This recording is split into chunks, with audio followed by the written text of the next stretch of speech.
भोंदू भगवान का सखा था, बहुत सरल था। गौशाला में गैया चराता था, गायों की सेवा करता था। भोंदू, उसका नाम भोंदू नहीं था, नाम तो उसका कुछ और रहा होगा, लेकिन उतना सीधा था कि सब उसको भोंदू ही बोलते थे। बहुत सीधा जो होता है उसको कहते हैं बहुत भोंदू हो। भगवान को भोंदू ही पसंद है। यदि कोई भोंदू है, हर रोज अपने गुरुजी से प्रवचन सुनता था और उन प्रवचन के माध्यम से रोज ठाकुर जी का वर्णन सुनता था। कैसे ठाकुर जी? तो गुरुदेव प्रवचन में सुनाते थे, मोर मुकुट माथे हाथ में लकुट साजे, कांधे बनमाल सोहे पतली कमर पे, मोर मुकुट माथे हाथ में लकुट साजे, गले बनमाल सोहे पतली कमर पे। गुरुदेव के द्वारा उसने जब वर्णन सुना, कैसे हैं ठाकुर जी? बोले मोर मुकुट पहनते हैं, गले में बनमाला पहनते हैं, हाथ में बांसुरी लकुट लेकर के चलते हैं, पतली सी कमर है और बड़े सुंदर हैं, सांवरे सलोने हैं। जैसी उसने सुना तो बोला, गुरुजी ये श्याम सुंदर गैया चराते, जाते कहां गैया चराने? बोले भांडीर वन में। अच्छा। भोंदू बोला, आज मैं भी भांडीर वन जाऊंगा। उसने किसी को बताया नहीं, इतने सारे शिष्य गुरुजी के यहां रहते, किसी से कुछ नहीं कहा। आज गायों को लेके भांडीर वन गया। क्यों? गुरुजी कहते हैं कि भांडीर वन में ठाकुर जी आते हैं। भांडीर वन पहुंच गया। भांडीर वन में गाय चर रही थी।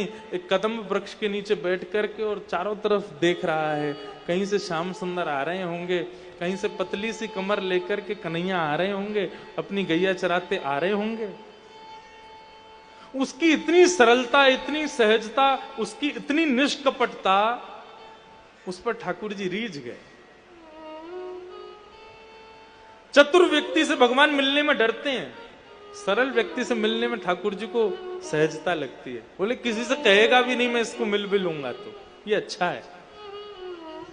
इतने में ही देखा सामने से गायों का झुंड आ रहा था, और जैसे ही देखा उन गायों के झुंड के मध्य में श्याम वरण ठाकुर जी पीतांबरी पहने हुए, सुंदर मोर मुकुट धारण किया है, कानों में मोतियों की माला झंकृत हो रहे हैं, पैरों में सुंदर पायल पहनी हुई है। ठाकुर जी बांकी अदा से चल करके उसकी तरफ बढ़ते हुए आ रहे हैं।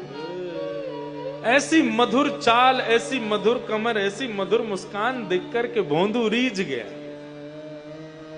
आहा, ऐसे ही देखत रहूं तो जन्म सफल कर मान। इतनी सुंदर ठाकुर जी। जैसे ठाकुर जी समीप आए, थोड़े से पास आए, भोंदू ने चरणों में प्रणाम किया। बोले जय जय, आप नंदनंदन हो? भगवान बोले हाँ मैं ही नंदनंदन हूं। बोले वही नंदनंदन जिनके बारे में गुरुजी सुनाते हैं? बोले हाँ मैं वही नंदनंदन हूं। गुरुजी जितना सुंदर वर्णन करते हैं, आप तो उससे कई गुना ज्यादा सुंदर हो। आप मेरे पास विराजो प्रभु। ठाकुर जी बैठ गए। बैठ करके अब तो भोंदू उनके मुखमंडल को देख रहा, कुछ बोले ही नहीं रहा, चुपचाप बैठ करके केवल उनको देख रहा है। भगवान बोले भैया देख तो ही रहेगो कि कछु देगो भोजन पानी? भोंदू बोलो आज्ञा करो, क्या सेवा करूं? बोले गैया चरावे आवे, खाली हाथ आवे, कछु लेके ना आवे भोजन पानी? भोंदू ने तुरंत अपनी छोटी सी पोटली खोली, उसमें रोटी रखी थी, रोटी के बीच में अचार रखे थे। बोले जय जय, यही है सेवा में। भगवान बोले लाओ। ठाकुर जी वन भोज बड़े भाव से करते हैं। विभ्रत वेणुम जठर पटयो शांग वेत्रे च कक्षे, वामे पाणे मृषण कवलम तत्फलम लांगुलीशु। भागवत में वर्णन आता है ठाकुर जी वन में भोज कैसे करते हैं। एक भुजा में रोटी पकड़ते हैं और दूसरी भुजा के मध्य भाग में चटनी रखते हैं और उस भुजा की उंगलियों के बीच में अलग अलग अचार रखते हैं, टेंटी का अचार, आम का अचार, नींबू का अचार, और इस हाथ में रोटी। ऐसे आप लोग भी नहीं खाते होंगे जैसे ठाकुर जी खाते हैं। चटनी से रोटी लगाएंगे फिर उसको खाएंगे, फिर बीच में स्वाद बढ़ाने के लिए फिर एक अचार चाट लेते हैं, फिर उससे रोटी लगाई फिर खाते, फिर दूसरा अचार चाट लेते हैं, फिर रोटी लगाई खाई फिर तीसरा अचार। इस प्रकार ठाकुर जी वन भोज करते हैं, उनको तो प्रिय है।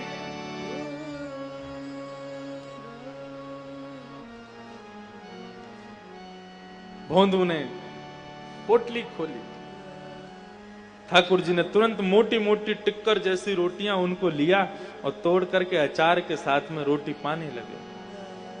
भोंदू उनकी मधुर मुस्कान देख रहा है, वो जैसे उस रोटी को तोड़ करके खा रहे हैं, उनके मधुर दंत के दर्शन हो जाते हैं, उसी पर निहाल हो रहा है भोंदू बैठा बैठा।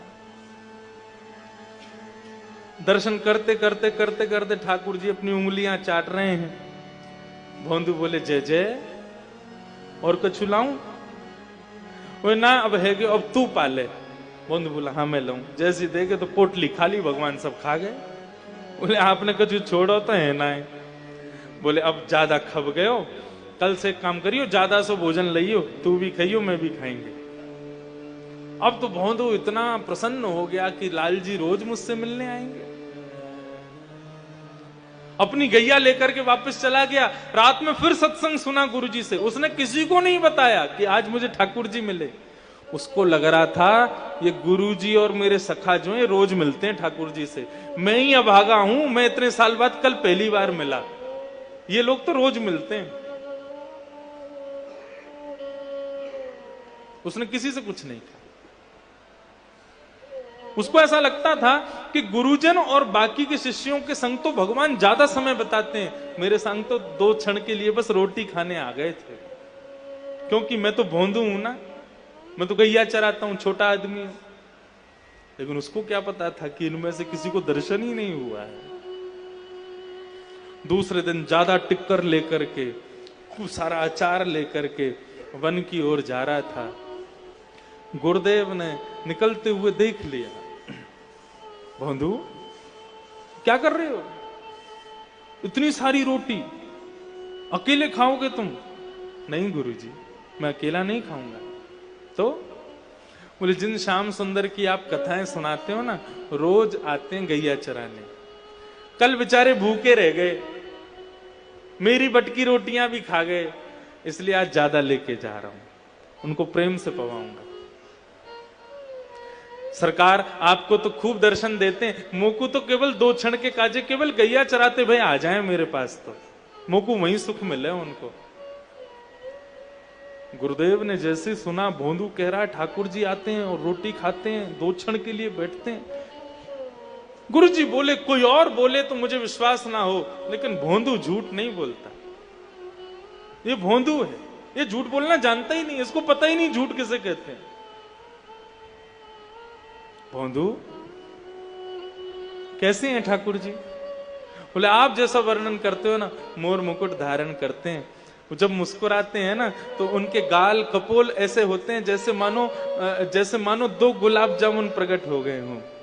उनके कानों के कुंडल, उनके केशों की लहराट, उनके सुंदर मुस्कान और उनकी जो सुगंधी है ना, वो अवर्णनीय है, उसका मैं वर्णन नहीं कर सकता।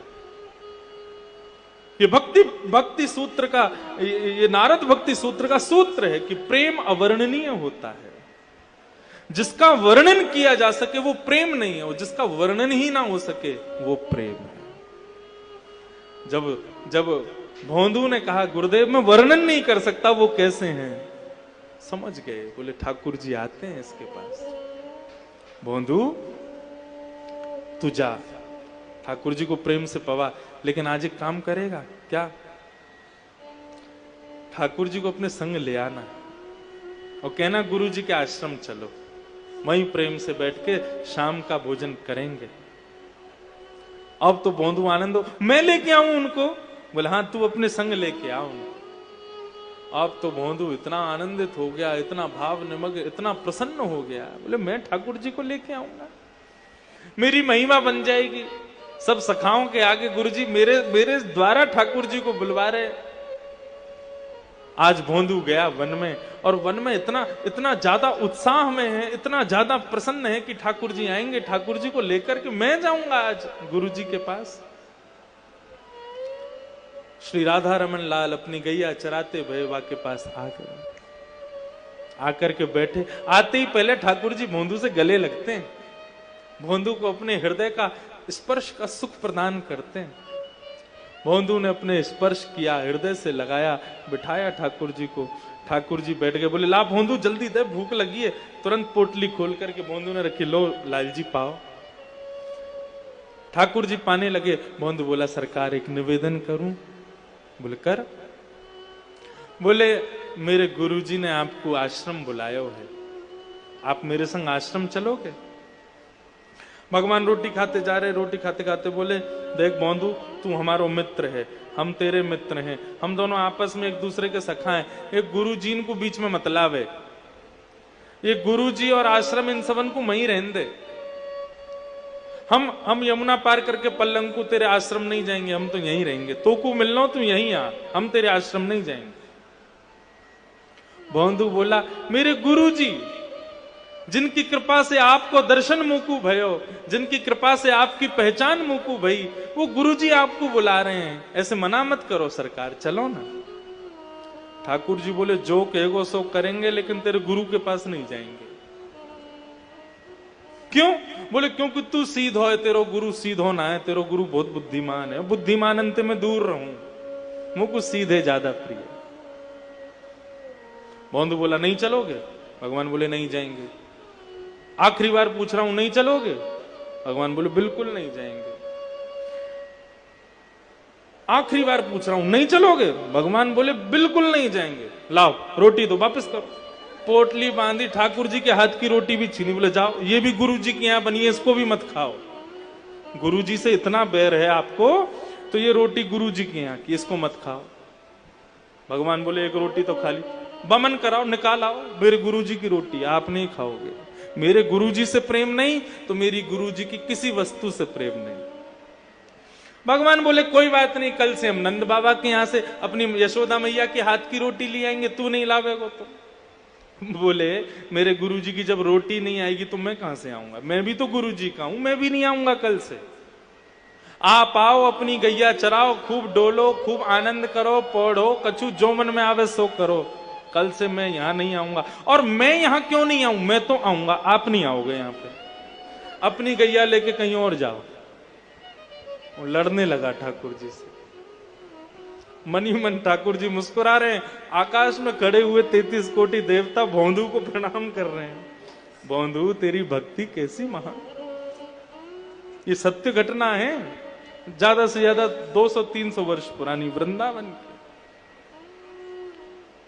जाओ, कल से अगर मुझे आपकी गैया यहां दिख गई तो क्या करूंगा? भगवान बोले क्या करेगा? बोले वो गैया फिर मेरे गुरुजी की गौशाला की हो जाएगी, उसको मैं ले जाऊंगा अपने संग। मेरे गुरुजी से कोई संबंध नहीं तो मेरे से भी संबंध नहीं, मेरी गैयाओं से भी संबंध नहीं, और ये स्थान भी अब मेरा ही हो गया। भांडीर वन में मेरी गैया चरेंगी, आप नहीं आओगे यहां पर कल से। और यदि आना है तो चलो मेरे गुरुजी के पास। भगवान बोले गुरुजी के पास तो नहीं जाएंगे हम। भोंदू बोला आप बहुत हटीले हो, मेरे गुरुजी जिनकी कृपा से आप मुझे दिखे, उन गुरुजी का इतना तिरस्कार मुझसे सहन नहीं होता। जाओ आप आना खूब यहां पे, मैं नहीं आऊंगा कल से। और अपनी सब सामान पोटली बांध करके अपनी गायों को इकट्ठा करके भोंदू उनको हाँकता हुआ ले जाने लगा। भगवान बोले भोंदू सुनो, अरे भोंदू सुन, अरे नेक लाला रुक जा। भोंदू बोला अब तो एक ही शर्त पर रुकूंगा, गुरुजी के पास चलोगे तो रुकूंगा, नहीं तो नहीं। भोंदू जैसे जैसे दूर जा रहा है, हमारे ठाकुर जी के नेत्रों से प्रेमाश्रु छलक रहे। भोंदू रुक जा, अरे मत जा भोंदू। भोंदू बोला पीछे मुड़ के भी नहीं देखूंगा, बताओ गुरुजी के पास चलोगे? जब भोंदू दिखना बंद हो गया तो बंधुओं, जिस प्रकार भक्त, जिस प्रकार प्रियतमा अपने प्रियतम के विरह में व्याकुल होती है, वैसे राधा रमन लाल उस भोंदू रूपी प्रियतम के विरह में व्याकुल हो गए। देखो बंधु, एक बात बहुत समझने की, यही तो भक्ति है। हम कब तक व्याकुल रहे, हम कब तक रोते रहे उनकी याद में? अपने आप को ऐसा बनाओ ठाकुर जी व्याकुल रहे तुमसे मिलने के लिए। रस में और रास में यही अंतर है।